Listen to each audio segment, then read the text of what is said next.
The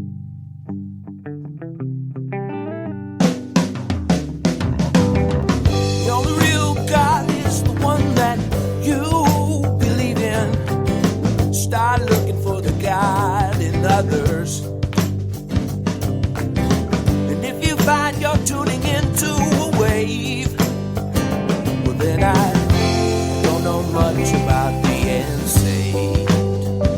Hello, everybody. Hello, friends. Welcome into another episode of Spiritual Philosophy Chatter with the Joneses. I'm Danny Jones. And I am Samantha Jones. And here we are, episode 135. 135. What are we talking about? This is Are They Okay? What happens when we cross over? Very good. Yes. You got your tissues? I do. Thank you. You were prepared for me. We're ready to go. Yeah, Very we're good. ready. Well, before we hop into that one, anything feedback or anything from last week you want to share? Yes, last week we did readings with me. Yeah. And I do have some feedback. I'm not going to read them all, but I'll read a few. Cool. Okay, so the first one is from Lynn, and Lynn had the chocolate lab Shar-Pei mix that was enjoying the creek and the water, and she had the bird that got out that I confirmed had passed. So let's read her feedback. Samantha, sending you a big hug and thank you for Sawyer's reading. My chocolate boy's happy place was at the Oregon coast. His favorite thing was smelling all the rocks, and there were a lot. Also sniffing the large trees that were washed ashore. I was hoping he was near the water and rocks. Also to have you confirm to me Ricky's passing and that he and Sawyer are together helps heal my broken heart. Thanks to you and Danny for all you do. Nice. Thank you. Thank you, Lynn. And again, so sorry for your loss. I like Sawyer's taste because I'd be in the Oregon forest ocean area myself if I could. And, you know, it's funny because the vision was just of him, like, in the rocks. I didn't even think about sniffing the rocks. It was like, are you drinking the water? What are you doing? You know, but he was, like, exploring the rocks, so it makes perfect sense. The next one is Elizabeth and Lucky. And Lucky was the dog that was pushing his bowl around in the vision. Mm-hmm. Okay, she said, Samantha, I would like to thank you for Lucky's reading. You were definitely spot on about the grief. You mentioned that you saw Lucky pushing his bowl with his nose.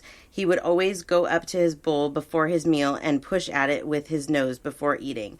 You also had mentioned about him sliding on the hardwood floor. He definitely had issues the last few months and was slipping and sliding quite a bit. Thank you again for the reading. Oh, that's cool. Thank you, Elizabeth and Lucky. And then there was Crystal, and Crystal was one of our medium readings, and she had the grandma whose name we didn't have at the time. And Crystal said, thank you. I can't believe I forgot to put her name, which was Hermila, and that's with the Spanish accent. She put a winky face. I was thinking of typing the message with her name, but put my phone down instead, and then got that ringing in my ear, so I posted in a hurry. Her words to me are words I say all the time and is actually the advice I give everyone, and almost word for word told my stepdaughter last night since she's going through a tough time. And yes, she was 101 with a super keen mind and body and always said she didn't know why she was still here after so long, but all she could think of was to pray for her family. Wow. And I had said that she didn't understand, like she expected to live to 80 and then, you know, she kept living and was like, why? So it's cool. Like, I always wonder if these are things that they've pointed out to their family members, you know, and so I'm hoping that they'll know, but that's true. Of course they did, because why would they tell me if they hadn't pointed those things out? Because it wouldn't be confirmation, you know? Yeah. So, okay. And then the last one is from Hillary. We did a reading for Hillary and her BFF Jenna, and determined that they were twins in a past life.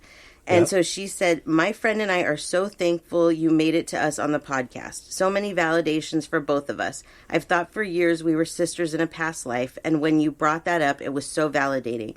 We've both been tested in this life already, and recently in the last 2 years. She got a new man and moved quite a ways away. We've been talking about it all day, and we both just want to say thank you. And I had mentioned in there not to let a man come between them, that was one of the messages I was getting for them. And so I think that this is perfect, that they're showing that they're still having their friendship, even though, you know, they're far away from each other, and that's important. That's very cool. Yeah. So thank you so much for that, Hillary and Jenna. Yeah. For everybody. And everyone, participated. We appreciate it. That was cool. Yep. Okay, and then we are going to answer the 2 questions that we answer every week. So the first one is from Kathy. And Kathy says, can you tell us more about channeling? I've been having some experiences in this, but don't know as much as you may, my guru. She calls me her guru. Okay. So I'm not sure if this is what you're talking about as far as channeling goes, but I'm going to tell you what channeling is, and I hope that I'm answering your question. So channeling is a different form of communication with a spirit. Instead of like when I go and I talk to the spirit and they tell me things and then I interpret them and tell you guys what I'm seeing and all of that, the spirit actually talks through the medium when you're doing channeling. So we started early on channeling my mom. Yep. And so what I would do at first is I would get a notebook and doodle and stuff, because it keeps your mind occupied so that the spirit can come in and take over. So I would doodle, and then I started coloring for a while. And then after I'd been doing it long enough and I felt comfortable with it, I would just lay down and put like a pack over my eyes to keep my eyes dark and let my mom come in. But it's basically, it's just letting them talk through you. So you're getting more, like Danny would have conversations with my mom. You're getting more, I think, wouldn't you say, like in depth with the channeling? Yeah, for sure. And I think it's probably, I won't say it's less work for you, because I still think it's taxing. Yeah. You don't have to decipher the images as much. I don't decipher anything. It just comes through me. It just comes through. And, yeah. But yeah, it's a really neat thing to experience and watch. And some of the things she shared with us were things that would happen later on, and they have happened. Yeah, made predictions through my mom. Yeah, and also with this show, a lot of times I'll be talking and you can hear it. Like I'll start channeling my mom or whoever wants to talk about this part through me, and you can hear it. I will like sidetrack myself. I'll be going and talking and everything's fine, and then my subconscious comes in and like knocks it out, and then I'm like that's, you can tell I'm channeling, and I stepped in, myself came back, interrupted. I interrupted. So that's channeling. So I was rudely interrupted by myself, right? Oh, I hate it. It makes me crazy. I'm like, why do I do that? Because I get in my own head, and then like I'll hear my mom talking or whoever's channeling me, and then I hear myself in the background. What are you talking about? What are you talking about? This doesn't make any sense. And you know what? I go back later and it makes perfect sense. Yeah. But because I'm not really like totally there while I'm channeling, I'm just hearing bits and pieces kind of, and then I sidetrack. Yeah. It's really weird. Channeling is really, that's why I'm not sure if that's what Kathy's talking about, because her dad recently passed. And so I'm not sure if she is talking about channeling him like she's like this, right, or if she's just hearing him, because that's different. Like when you hear and you see the pictures and that's like having a conversation, like interpreting kind of between, you and the spirit, where I step out when I channel. Right.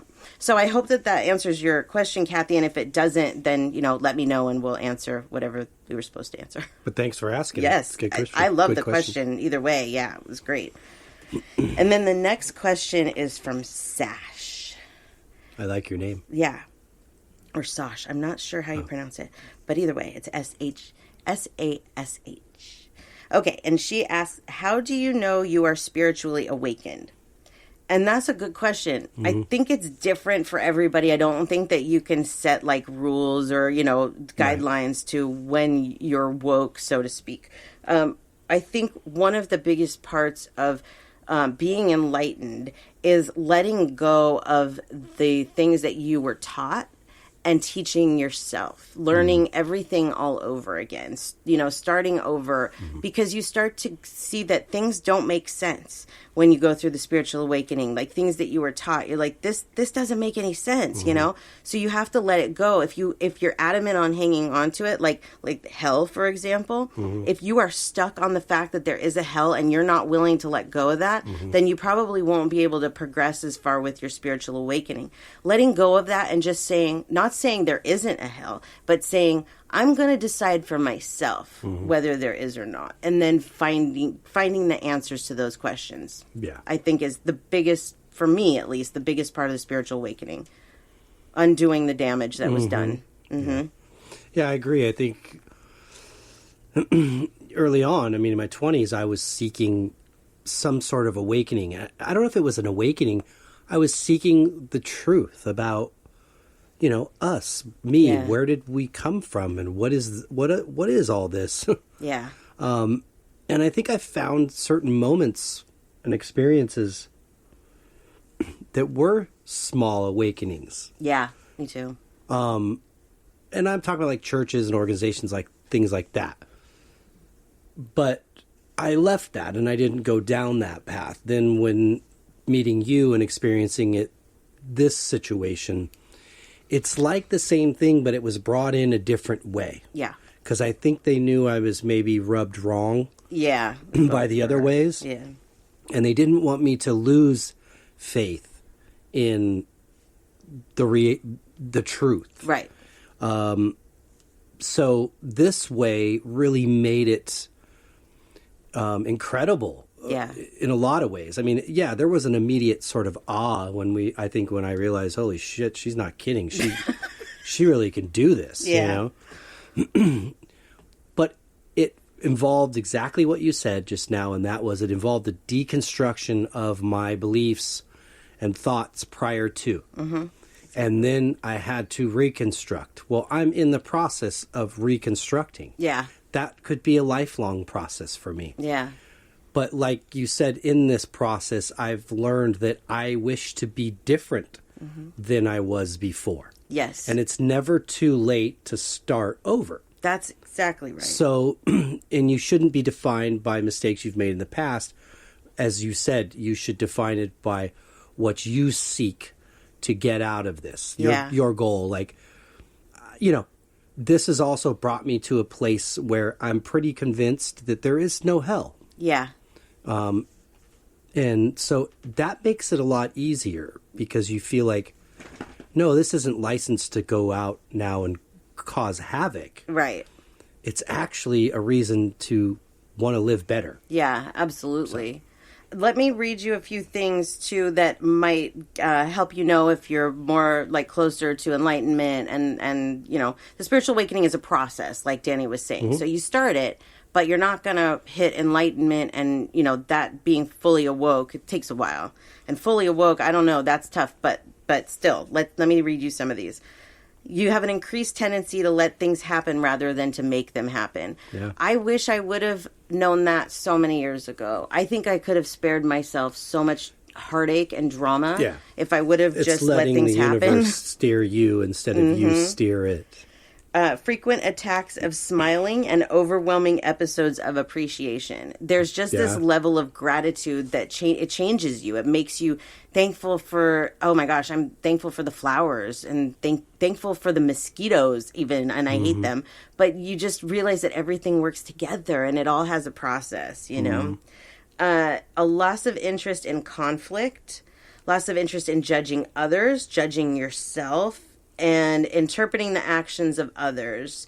One of the ones I've definitely not mastered yet, though, is the ability to not worry, the loss of ability to worry. For me, that's a tough one, but that's definitely one that the universe wants us to do because there's no reason to worry. Everything's going to go the way that it's going to go anyways, But all of these things that I just read, I think those are all really important because it starts to become about that we are all one, really. That we're all one. And so how you treat your fellow man and your fellow animal and the nature and everything, we all feel it. It's all. So when you realize that we're all one, you don't want to rock the boat because you're rocking the boat with everybody. You don't want to argue because it's just like it's a chain reaction. We're all one. Yeah. So that's I think one of the epiphanies I've had with this is we're all one. And a big part of it for me was to accept that I will die. Yes.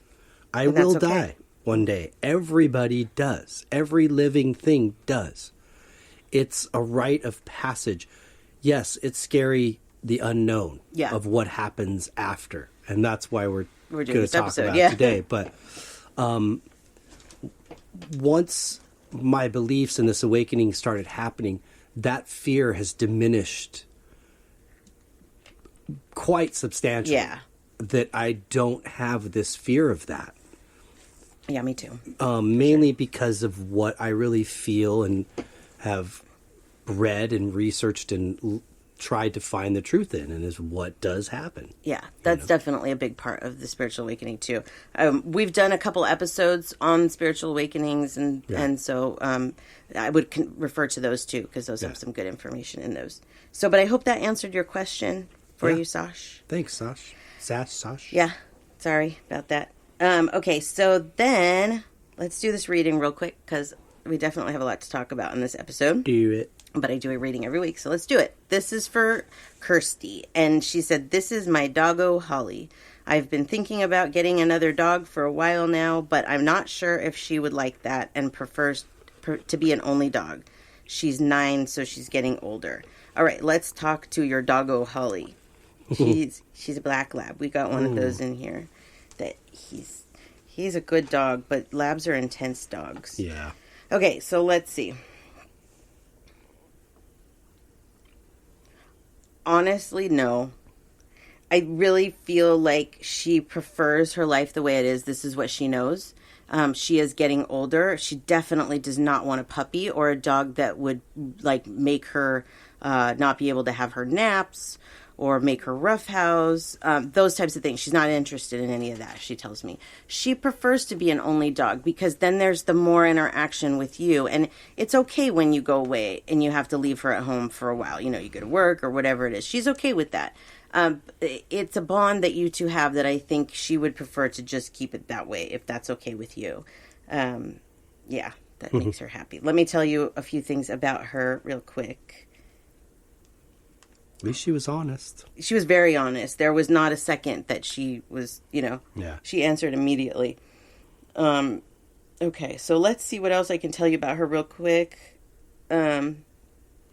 Holly she's like ours, a worker. She wants to do something, and this might be why you think she might want a friend, but she's not lonely. She just wants something to do. Mm-hmm. So if maybe you can help her figure out a job, and then I can tell her what the job is. She still has a lot of focus. Like her energy in her body may not be as much as it used to, but she still has a lot of focus, and she likes to keep her brain healthy and doing activities and things like that. So, brainstorm on that a little bit and see what you think from her behaviors. Like, we know that our black lab likes to be the protector, and he'll sit by the gate for hours, and that's his job.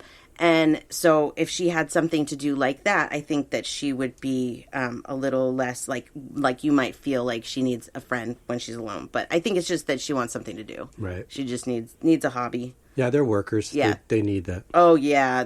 We have 2 Great Danes and a lab, and the Danes are so different from the lab. Mm-hmm. So different. Yeah. So, yeah. So I hope that that helps Kirsty, and please let me know, if you want me to talk to her about this job, if you can kind of see what it is she likes to do, and then we can talk deeper on it.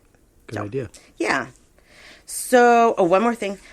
I was on a podcast last week called Paranormal Peeps Podcast. Yeah. So you guys can, search that and listen to it if you want, or we're going to actually put it up for you to listen. Maybe next week. We might, I don't know yet. We haven't talked yet, but soon we're going to put it up so you can hear that interview. But if you'd like to hear it before we put it up, you can search Paranormal Peeps Podcast. It was a good, yeah, wasn't it? I liked the interview. It was good. They were fun to talk to. They seemed fun.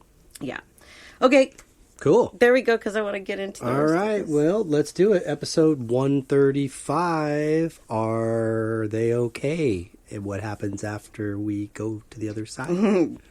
So the reason that I wanted to do this episode is because are they okay, or is my animal okay, or my loved one okay, is the number one question that I get asked. Mm-hmm. I have a free reading group on Facebook, and I tell people, please give me the question that you want me to answer.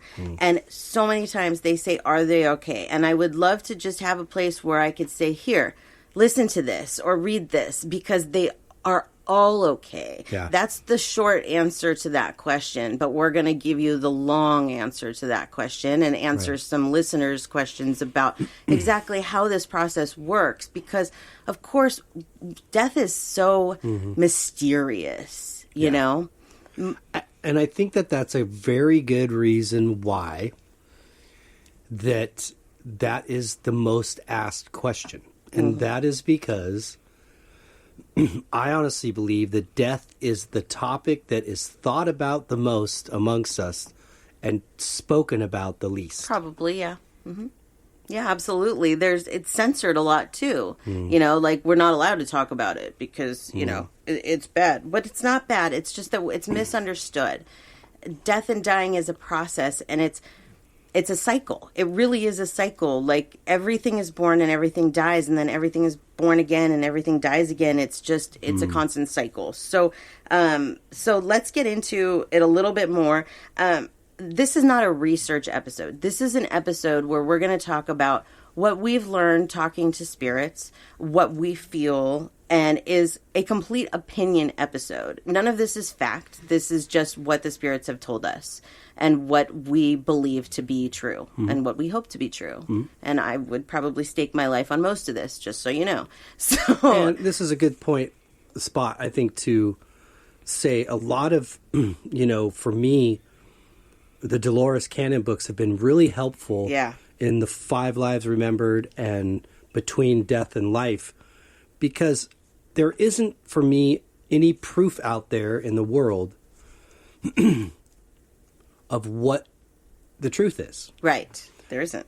Except within our subconscious.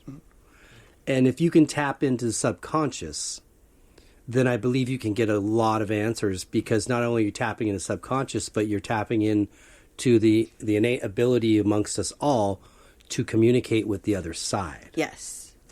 And so she's able to do this and then document what the questions she asks and the answers that she gets about a lot of these topics. Absolutely. Extraordinary. Oh, yeah. I recommend Dolores Cannon. Absolutely. Not just her books, but like going on YouTube and listening to some of her lectures and talks and stuff. Yeah. It's just amazing. She'll tell you all kinds of stuff, and most of what we've heard from Dolores Cannon is stuff that I've already said to you. It's just confirmation when we hear it from Dolores as well. So that's very helpful. So for me personally, I lost my 20s because of my fear of death one way or another. I was so afraid that I was going to die in my early 20s. I was convinced that there was no way I was going to live past 25. No way. And I did. And it was like, whoa, that's weird. But then at 26, I got knocked down by my mom dying. So I feel like I lost my 20s one form or another to death. Okay. And I don't want people to do the same kind of thing. I don't want them to lose so much time. It wasn't just, the fear of myself dying. It was after my mom died, all of the things I took with me, all of the guilt, all of the things that were left unsaid. It just made me miserable. And I really want to help people to try and cut that grief down, because we're going to grieve when we lose people, especially the people closest to us. That's just natural. But I spent so long in that depression, and they don't want that from us. And so this episode is definitely passion for me. I'm very passionate about this, for sure. Yeah. And to help people with their fears. Yes. Of their own. Absolutely. Imminent, Yeah, absolutely. So I asked our listeners, most of what we're going to talk today is based on what I asked our listeners in our discussion group. I asked our listeners, have you ever lost a loved one, human or animal, and worried about them and where they went when they died? And 85% said yes. For the 85% that said they were worried, what were they worried about? And here's the list, and we'll talk about these. That they were alone, that their loved ones were alone. So immediately when you die, or even sometimes before you die, your loved ones are there. So let me try and describe to you what I see for somebody passing. I see them walking through a door and there being all of their loved ones on the other side, and it being absolutely beautiful reunion. Now that doesn't happen for everybody. Some people need to be taken by their loved one. They need to be explained, but there is always somebody there. And it's usually not just somebody, it's a lot of somebodies. Let's take, for instance, let's say baby dies, at 1 or something. And they don't have any conscious knowledge of any family at this point other than mom and dad. Well, they have other family members that have gone on. Right. and they don't know, but know them. Right. Even if they didn't have any other family members, which is impossible, they would have a spirit guide immediately. Yeah. The spirit guide that was watching over them in their life will be there.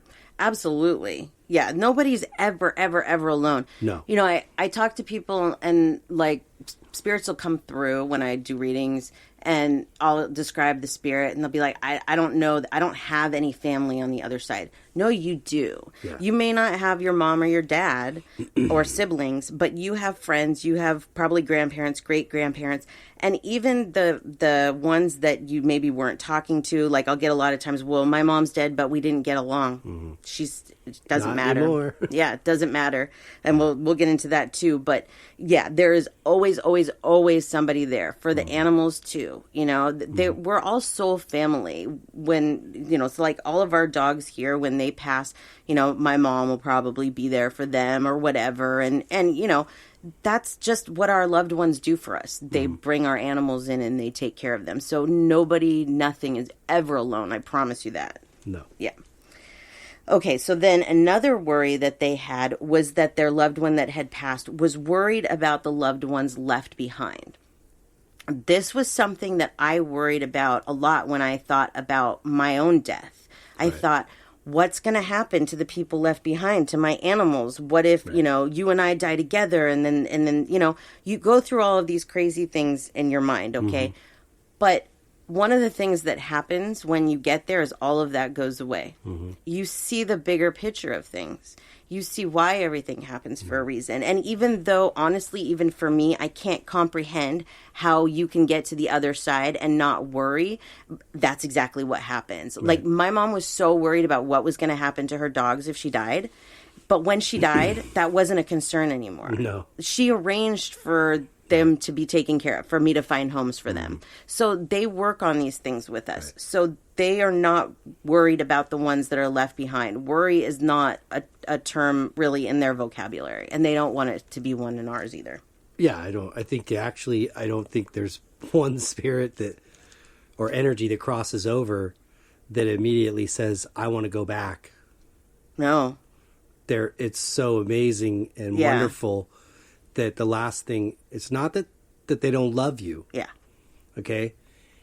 I couldn't even say that I couldn't say they miss you because they understand they'll see you again. It's as if they took a trip. Right. And exactly. You're going to catch up with them later. Yeah. Kind of thing. They don't see it the way we see it, as an end-all, be-all. Yes. They just see it as they are the first to make it to the next chapter, and you will come later. So they don't desire to come back. As a matter of fact, there's been a lot of like near-death experiences that have been documented where people see the light and feel the love, and they go, I don't want to go back. And they're told that they have to because their job is not done. Yep. Yeah, absolutely. There's I know a lot of those. people that have told me this. People that I trust, you know, close to me, that have shared that. And I've heard that in other stories too, interviews. So yeah, it's something we can't comprehend. No, we can't comprehend a lot of this, you know, and time is one of those things too that, like, for us, we feel like it's so long until we're with them again. But honestly, it's really not. It's not that long. And one of the reasons why they're not really worried about what's going on here is that they are here. Yes. It's just a different dimension. So they see everything that's going on. They can help with what's going on here. It's a totally different perspective and perception than they had when they were here. Yeah. The next one was that they miss life on Earth. Well, okay, so first of all, this is hard to understand too, but spirits don't really miss anything. Like, they have things that they may look at, like, you know, aspects or activities. Yes, things that they're like, oh, that was fun to do, you know, while I was on Earth, and I, you know, look forward to doing that again. But they wouldn't give up what they have over there at that point for food, or, you know what I mean? Like, and Crying they can. is one of them. What? Crying is one of them. Yeah, it is, actually. My mom said that to us recently, didn't she? That crying is something that spirits say, we can't do that. And so that's something that humans take for granted. Right. You know, there's a lot of things that we take for granted, and those are the things that you can't say that they miss it because they are not sitting there going, okay, let me put it to you this way. there's a difference between missing something and like looking forward to it the next time. Right. Okay. Missing something is my heart hurts for it. Right. I wish I could have that so bad, but I can't. Right. Where what they feel is, I remember that. I remember food. I remember sex. I remember whatever it was that I'm not doing or having now. And that's okay, because I have so much more here, but I'll get those things when I get back there. Soul, the Disney movie Soul, is a great, it shows that in there, where this soul goes into a human body and eats pizza and is like, oh, what is, like, gets so excited about the pizza. And I was like, this is so realistic, really, because spirits can do that too. And I'm not going to get into it too much, but they can commandeer your body. I've had times where I've actually been getting my eyebrows threaded, and my mom's like, I want to know what this feels like. And she'll jump into my body. And what's interesting is I feel the pain. Like, I'm really high tolerance to pain, but I can feel it like it's not my own pain, but it hurts more. Like, it hurts like how it would have hurt for her when she was alive. It's really weird. So they can experience a lot of that. It's just in a different way. Right. But they don't miss it. They don't miss life here. Right. It's a different kind of feeling. It's, Nothing beats heaven. Nothing beats heaven. Yeah. Something else is that they are unhappy that they died. Sometimes there are spirits that can get confused. Yeah. And those usually happen. That usually happens with like tragic events, or, you know, like traumatic, shooting, murder, you know, quick a car accident, where you haven't really, when you die, you are not accepting it yet, and then you might stay for a little while. But that goes away really, really quickly for most people. You know, I don't think it lasts that long. Something else which could confuse them would be the grief of the family. Yes. Which is holding their energy. It's like a magnet.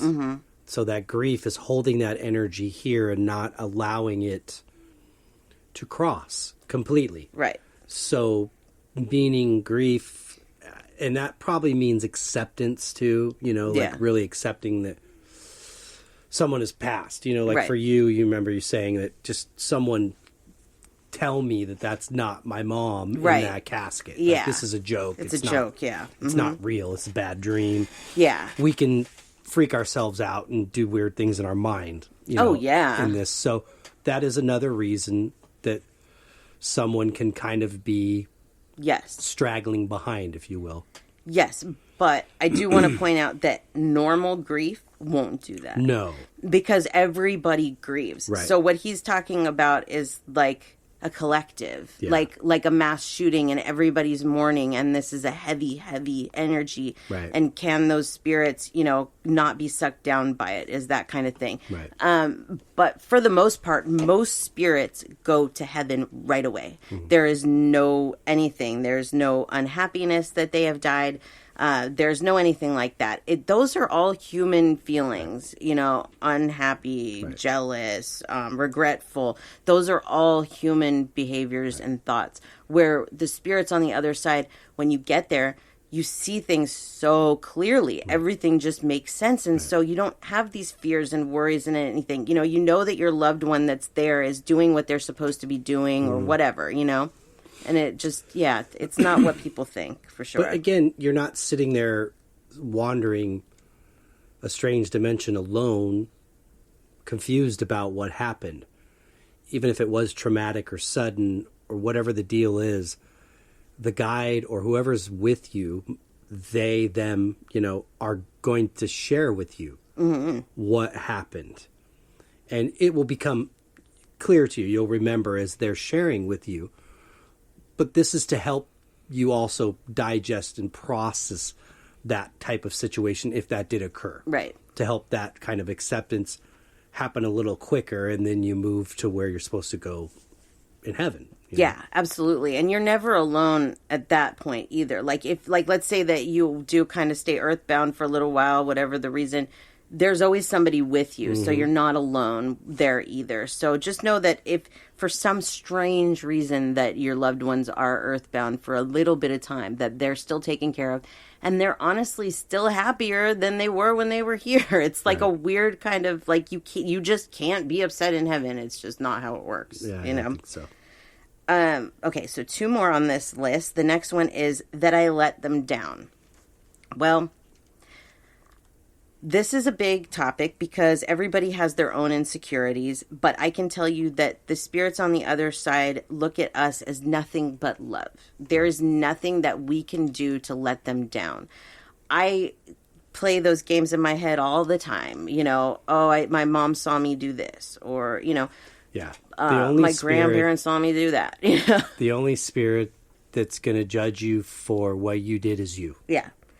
And as far as like what you let them down, as far as how you were with them or in their, their illness or their burial or whatever, they don't have those kinds of feelings. They know the intention in your heart.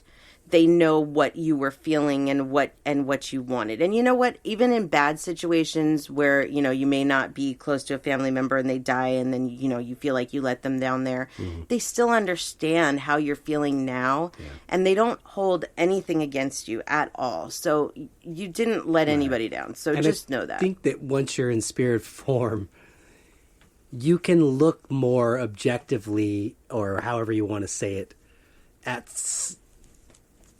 humans as a whole. Yeah. Humanity as a whole.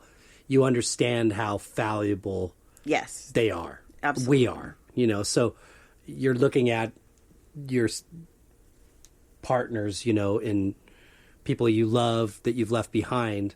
You're not looking at them judging them. No. You're understanding what type of being they are. Yeah. And that you were that. Yeah. And it's not your place to judge anybody else. You'll judge yourself. That's it. That's it. Absolutely. That's what we really do when we go to the other side, is then we do our life review and we work on our own stuff. And this journey is, even though we need to, have other people in it and we have to be kind and good people and that kind of thing, this life that we're living is our life. And so they don't look at it as like, okay, my daughter's down there and I'm leaving her in misery when I die. They don't look at it that way. No. They look at it as that they had their own life and you have your own life. And now my mom, she's helped me so much. And most moms do that. But a lot of times, they have their own things that they want to do over there too. And so it doesn't just come right down to being about their family that's left behind. You know what I mean? And I think they're enlightened to the fact that at that point that they can help you from there, just like they could help you from here. Way more. And maybe more. Yeah. Yeah. The last one on this list that people said is that they were worried that their loved ones were still in pain. No. There's no pain, no physical, no emotional pain on the other side. There's no body. There's no body. You're just a soul. There's nothing to hurt. No. Now, we'll talk more about that actually in the next part, but that was one thing that people said in here, that they were worried that their loved ones were still in pain. No. So then I asked, if you're worried about where your loved ones went, what was your main concern about where they went after they passed? And the number one thing, again, was that they are alone. That wherever they went, that they're alone. So again, let us say, never. Nope. You're never alone. Like, honestly, we were talking about this earlier, and I don't think you're ever really truly alone in life or after. I don't think so. Because even when you're here and you're alone in your own home or whatever, there's still spirits around you. You just can't see them, but they're there. Trust me. Right. They're there. And even the moment that you decide to come into a body, sorry, I imagine you're with your group on the other side, and okay, bon voyage, see you in a little bit. Yeah. Okay. Exactly. And you step into a world where you're surrounded by beings. Yep.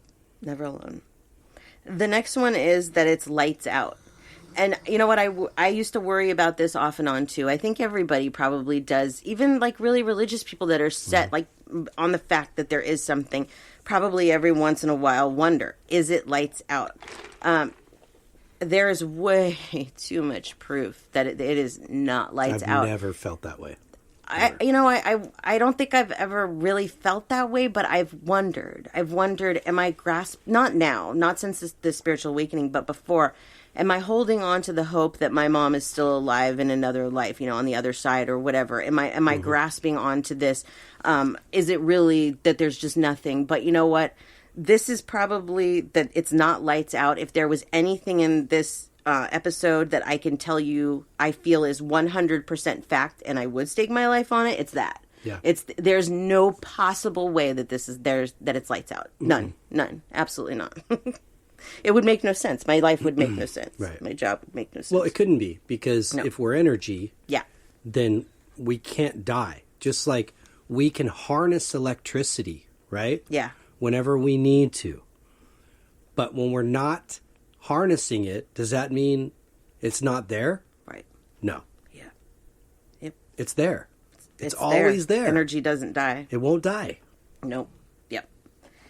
So let's see. And then, so lights out. And then they were worried that their loved ones were stuck between two worlds, like some kind of purgatory or something. And again, so rare. If it was a tragic death, like a shooting or an accident, like a car accident or something, maybe. But again, it doesn't last long. So please know that, I get this a lot, actually, that people that have lost loved ones years ago ask me, have they crossed over? Right. Even animals. Yes, right. They have crossed over. Animals are immediate. There's no in between for the animals. You do not keep them earthbound. There's nothing. They are pure soul. They go straight to the other side because they don't want to stay here. Right. I hate to put it that way, but when they die, they're like, whoa. Yeah. Where sometimes we're like, wait a minute, I wasn't done. Right. They're not like that. So, but there's no purgatory, really. That's just, I don't even know what that is. If it is, this is my honest opinion about it, is it's that plain, but it's the confusion because we've discussed how the other side is here. Okay? They can go to other places because they have the power consciously in their subconscious to do things we can't fathom. Right. Okay? But they can also roam the planet. They can be here with us. Oh, yeah. Right down to ground level. Yeah. So if you died traumatically or suddenly, I could see where it appears like it's the same place you were just at 30 seconds ago. Yeah. But now you have an angel standing here telling you, oh, I got some good news and I got some bad news. Yeah. That kind of thing where it's this confusion a little bit because everything looks the same. I don't think it's some dreary, dark dungeon here with a sign that says this is purgatory and you wait here until we come and get you. Right. That's a bunch of baloney. No, definitely not how it works, for sure. If other things like fiery lakes and hell and things like that, I believe that whatever it is that you intend or think you're going to see, that is what you're going to see at first. Yeah. Until you're enlightened a little bit more by your escort. Yeah, that's what Dolores has said, is that, if you are stuck in this, like, I'm going to hell, I'm absolutely going to hell, and then when you first die, that may be your perception. Not necessarily, but it may be. You may have a hard time letting go of the fact that you're not going to hell, and let's move on to that, actually. Yeah, that might be tough, too. Yeah. The next one that people said was they were concerned that their loved ones went to hell. So I actually asked our listeners how many believe in hell, and 70% said that they do not believe in hell, 20% said that they're not sure, and 10% said yes. So both of us used to be the type that we were so worried about hell. What was going to happen to us? We've done, some not so great things. Everybody has messed up. Everybody has committed a sin according to what the Bible says. Okay. So if that was the case, we'd all be going to hell. All of us. Yes. Okay. Our personal belief is there is no such thing as hell. I have never talked to a spirit who has said that there is. I've never talked to a spirit that claimed to be in hell. Anything like that. They have never in any way made me feel like there is hell. For sure. So I want to read a couple of what our listeners said about this, about is there hell. So Amy said, I don't think anything could be worse than the world we live in now. That's a good one. Yeah. And I agree. Yeah. And then Nisha said, well, I kind of do. Hell is here on earth. Yeah. Yeah. And then Chelsea followed it up with, I believe after you pass, you can get stuck in your own personal hell, but it's not what people think. Also, the hell on earth saying is absolutely accurate. Yeah. And I've heard this from other mediums that say the same thing. This may not be what people consider hell to be. They may think of a fiery pit, But really, honestly, if you think about it, this is where you battle everything. This is where everything that's, you have to learn and that this is where it happens. And if you don't do the things that you wanted to do, or if you do bad things in this life, the only person that has to live that consequence is you, and not in hell. That means that you have to come back and do it again and learn that lesson again. This is why, for me, in this life, I want to try and make right of everything that I did. Everything I did wrong, because I don't want to carry that on to a next life. Right. And I feel like that's important for people in their healing on this earth. It's just, we have to let go of the things that happen here and realize that we all have made mistakes and done bad things. And it doesn't mean that we're going to go to some fiery pit. No. And you know what? Even your relatives, your loved ones that have committed suicide, they are not in hell. They are in the same place with everybody else. Now, they frown upon suicide, don't get me wrong. But they're not. You're not going to some fiery pit. You judge yourself. You judge yourself on that. So let's see. Then there were a couple of questions that our listeners had asked. Actually, let me read this from Patricia. She said, I don't know that I believe that there is a hell. And you and I have talked about how when you cross over that all faults are forgiven and we are all the same again. Having said that, I think my dad is alone by his own fault. I'm assuming that she means alone on the other side by his own fault. And again, nobody is alone on the other side. No matter what you did in life, okay? I'm just going to throw this out because it's the worst possible one I can think of. Let's just think of Hitler, okay?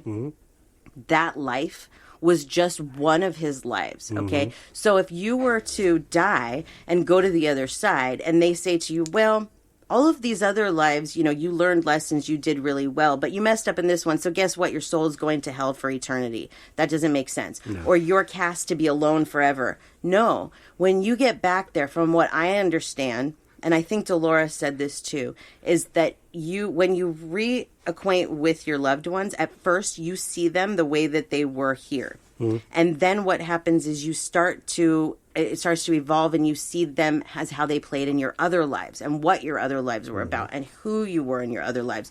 So saying that one person, one soul is cast out because of one life, that nothing could be farther from the truth, because your dad wasn't just your dad. He was many other things in other lives. The only thing that's the same is his soul. It's the same soul, and it's the learning. And maybe he didn't learn a lot here, but that's what happens when we go there. Then we say, well, you didn't do so well in this life, so let's talk about what we're going to do in the next life to make sure that, we learn lessons there.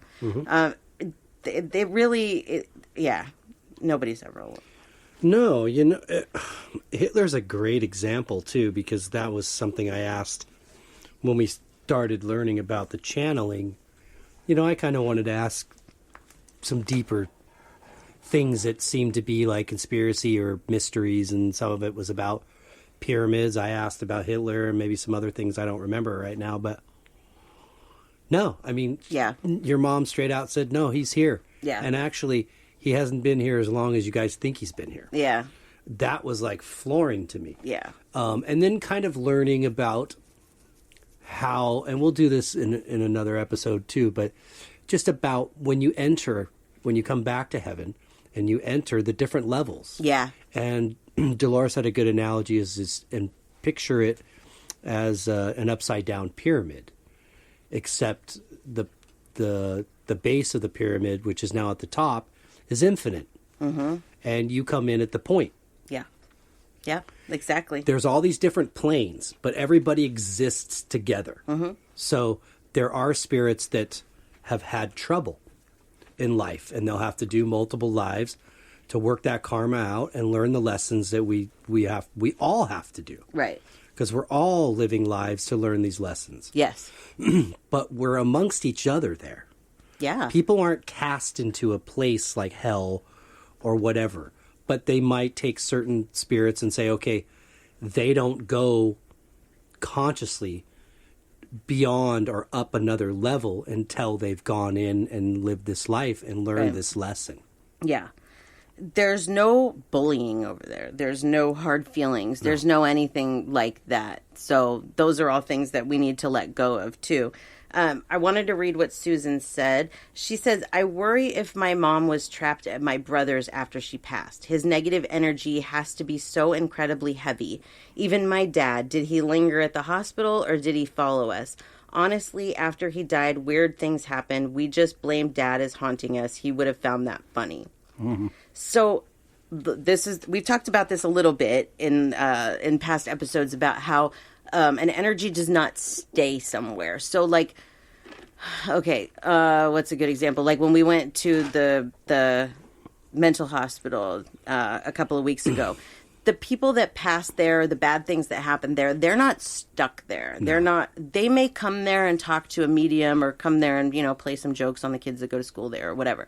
But they are not stuck there. So when your dad died, he did not stay at the hospital. He did not follow you home. He went wherever he wanted to go. And that's another thing about our soul is that it can split. So he can be with you at home. He can be in the hospital. And he can be on the other side all at the same time. And then some other places. Mm-hmm. So they don't stay. So never feel like there's somebody that's occupying or haunting or staying there, because that's not how it works. Right. They come and go as they want. My mom is not always here. She's not, tied to me with chains. Mm-hmm. She comes and goes. Right. They can do whatever they want. So, but, like people say, well, my house haunted. Okay, well, it depends on how you look at that. There are always spirits with you. Mm-hmm. Yes, there are always spirits around us. So, yeah, you're probably always going to feel that spirit energy, which if you want to call it haunted, then go ahead and call it haunted. Mm-hmm. But it's not bad, and they won't hurt you, and they are all about love. So weird things happening. Oh, yeah, I have no doubt. I've seen some weird things myself in the last 17 years. But, yeah. No, it's a good explanation. I think that they can. And think about in our daily lives, consciously, how we split or compartmentalize our lives and our schedules and things to remember, right? Yeah. Oh, I got this going on at work, and I got this at home. Oh, and I can't forget there's dinner and next week with so-and-so. It's kind of like that. Yeah. They can be more than one place and more than one time at a greater capacity than we can do that as humans. Yeah, and you know what? At first, I had a hard time grasping that, actually. I have a deck of cards that are talking to heaven cards, and in there, one of them was, my soul can be in several places at once. I took it out of the deck at first because it freaked me out so much. I was like, how does that work? But I understand it now. It's a soul. It's energy. You can split the energy off. As a human, you can't take your arm and be like, hey, arm, go somewhere else. Yeah. But as a spirit, as a soul, your energy, it can absolutely be broken apart. And that being, just like what you said, too, kind of brings me back to a little bit of that worrying about hell or this infinite dark place, for eternity. It doesn't make sense for me also in the terms of we are of God's image. Mm-hmm. Okay, so we are a fragment of his light, of his ray. Mm-hmm. Why would he condemn a part of himself to misery for eternity? That's right. He wouldn't do it. No. No, I don't think too many of us would even do that with our own children. No. Mm-mm. So it just doesn't... You're an energy that cannot die. Yeah. You need things to do. And so if you spent a lifetime on the other side, you can. And you can choose to stay there and never come into a body. Yeah. And you will learn and you will advance. But it won't be as vast, your experience, and as rapid, your growth, as it would be by coming in and learning about all these things that humans learn. Yeah, absolutely. Yep. Let's see. We have a few minutes, so I want to read one more here. Okay. This is from Melissa. She said, my mom was never truly happy here. I always pray that she is with my dad and finally happy. And I want to end the episode with this because if I could scream it, if I could go up to the highest point with megaphones and scream everywhere, what do they want you to know? It would be that they are happy and they are okay and they want you to be happy and okay. So stop living your life in misery because you think that they're miserable. Your mom was happy before your dad got there. Is she happier now that he's with her? Oh, I'm sure. That's a reconnection. Absolutely. So yes, they are happy now together, but they want us to be happy here too, because they are always happy there. And this life is about learning to be happy with what you have and learning the lessons and going on the journey. And that's it. And if you choose to be miserable in this life, then that's your own choice. But they don't want us to do that. They want us to be happy and live our lives fully. All of them. They understand that it is an experience. Yeah. It is a spiritual experience in a human body. Yep.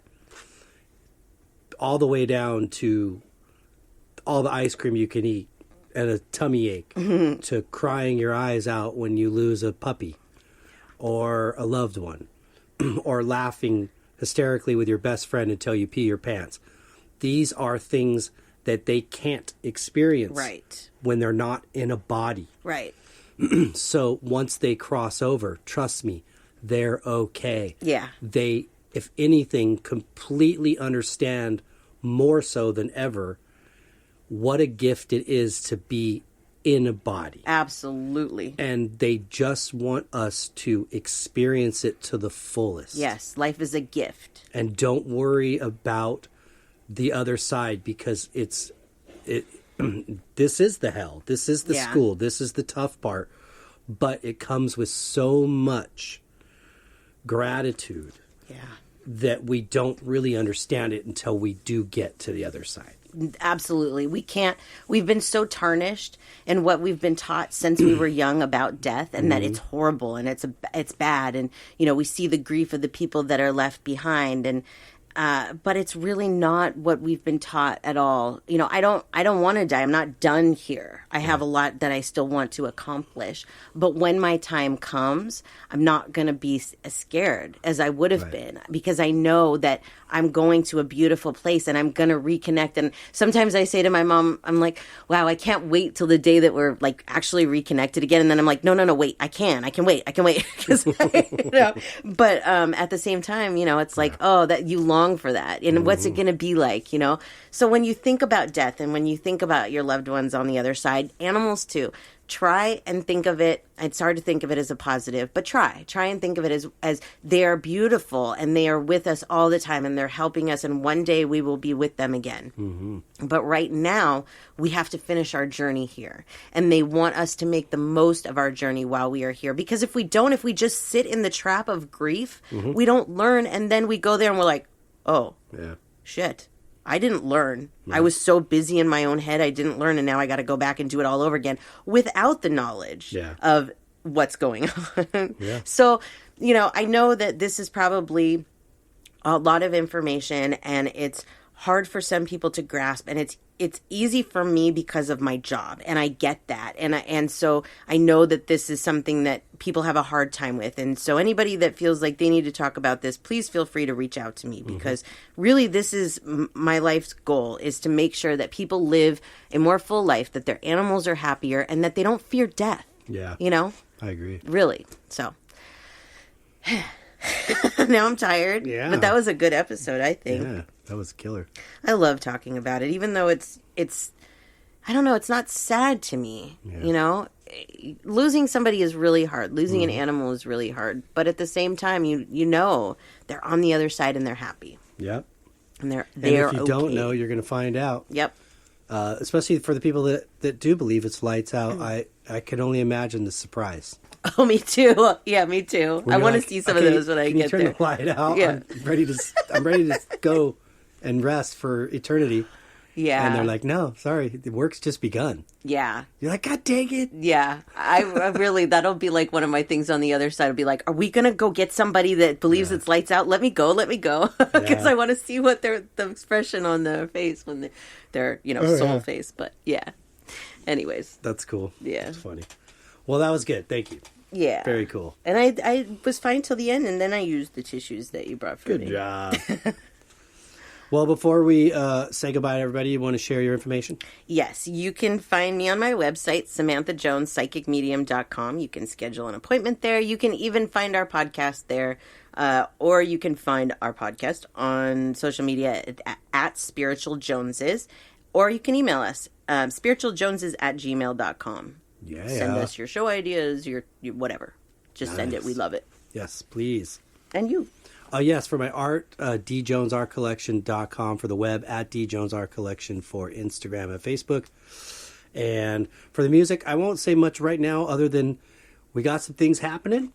And probably after the Thanksgiving holiday, I'll be able to give a little bit more of an update. Hey. But I'll just leave it at that for now. Yeah, and that reminds me, happy Thanksgiving to all of our American listeners, yes. And happy day to the rest of you. Yeah, whatever. Yeah. So, yeah. Good point. Yeah. Well, we hope everybody got something out of this. That we do. Thanks for everybody that participated in questions and everybody that's listening. Our discussion group, thank you. You're great. We appreciate you guys. Yep. And we hope everybody has a great week. That we do. And until next week, Peace and love.